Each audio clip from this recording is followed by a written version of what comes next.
আপনি ওই বাবার কথা চিন্তা করেন যে তার বাচ্চার জন্য বিস্কিট কিনতে গেল, এসে দেখে তার স্ত্রী সন্তান সবাই শহীদ হয়ে গেছে। তার হাতে থাকে বিস্কিটের প্যাকেট, তার বাচ্চার হাতে ধরিয়ে দিয়ে বলতেছে যে বাবা তুমি এটা নিয়ে যাও। সালামু আলাইকুম। রসুল সাল্লাহ সাল্লাম বলছে যে সমস্ত উম্মা একটা শরীরের মতো। যখন শরীরের একটা অংশে আপনি ব্যথা পান বা একটা অংশে আপনি ইনজুর্ড ফিল করেন, তখন পুরো শরীরে ওই ব্যথার কষ্টটা ছড়িয়ে পড়ে। ফিলিস্তিনের মুসলিমরা, শাম অঞ্চলের মুসলিমরা বছর পর বছর ধরে কাফের মুশরিকদের হাতে, অত্যাচারী শাসকের হাতে নির্যাতিত হয়ে আসতেছে। তাহলে কেন আমরা মুসলিম হওয়া সত্ত্বেও তাদের ওই কষ্ট এখন পর্যন্ত আমরা অনুভব করতে পারতেছি না? তাহলে কেন আমরা এখন পর্যন্ত ফিলিস্তিনের অন্তঃসত্ত্বা মায়ের, ফিলিস্তিনের নবজাতক শিশুর কষ্ট এখন পর্যন্ত আমরা স্পর্শ করতে পারতেছি না? আপনি ওই হাফেজ ছেলেটার কথা চিন্তা করেন যে রিফিউজি ক্যাম্পের মধ্যে আগুনে পুড়ে মারা যায়।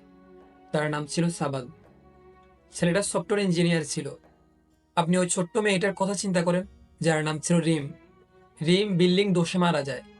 তার দাদা তার নিথর দেহ বুকের মধ্যে নিয়ে বলতেছে যে রিম, রুহ আর রুহ। আপনি ওই হিন্দ রজবের কথা চিন্তা করেন। তাদের ফ্যামিলির 7 জন মেম্বার গাজা থেকে পালিয়ে যাওয়ার সময় ইসরায়েলের ট্যাঙ্কের সম্মুখীন হয়, সবাইকে মেরে ফেলে। হিন্দ রজব বেঁচে থাকে। সে হেল্পলাইনে ফোন দিয়ে বলতেছে যে আমাকে এখান থেকে উদ্ধার করে, আমার অনেক ভয় লাগতেছে।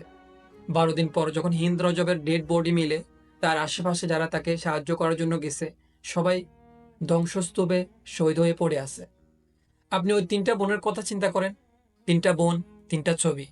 একটা ছবি যুদ্ধের আগের, আর একটা যুদ্ধের পরের। 2টা বোন পিছনে ধ্বংসস্তূপ, একটা বোন মারা যায়। পরের ছবি, একটা বোন হাতে একটা পলিথিন, পলিথিনের মধ্যে কি? তার বোনের নিথর ছিন্ন বিচ্ছিন্ন লাশের কিছু অংশ।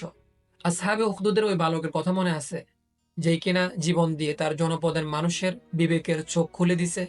ওই বালক থেকে আমাদের শিক্ষা গ্রহণ করা দরকার। ফিলিস্তিনের মুসলিমরা, ফিলিস্তিনের নবজাতক শিশুরা, ফিলিস্তিনের অন্তঃসত্ত্বা মায়েরা, ফিলিস্তিনের কিশোররা, ফিলিস্তিনের আমার শহীদ ভাইরা, তারা ফ্যামিলি হারাচ্ছে, তাদের স্ত্রী সন্তানকে হারাচ্ছে, তাদের আদরের মা বাবাকে হারাচ্ছে। তারা তো কারো কাছে কমপ্লেন করতেছে না, তারা তো আল্লাহ ছাড়া কারোর কাছে সাহায্য চাচ্ছে না, তারা তো তাদের প্রতিপালক ছাড়া দুনিয়ার কারোর সামনে মাথা নত করতেছে না। তাহলে আমরা এখন পর্যন্ত কেন তাদের কষ্ট অনুভব করতে পারতেছি না? তাহলে আমরা কেন এখন পর্যন্ত তাদের ওই দুঃখ কষ্ট, তাদের ওই নির্যাতন নিপীড়নের কষ্ট আমরা এখন পর্যন্ত স্পষ্ট করতে পারতেছি না? রসুল সাল্লাহ সাল্লাম তো বলছে যে সমস্ত উম্মা একটা শরীরের মতো। তাহলে কেন শরীরের একটা অংশে ইনজুর হচ্ছে বা একটা অংশ ক্ষত বিক্ষত হচ্ছে, একটা অংশ পুরো শেষ হয়ে যাচ্ছে, আমরা ব্যথা অনুভব করতে পারতেছি না?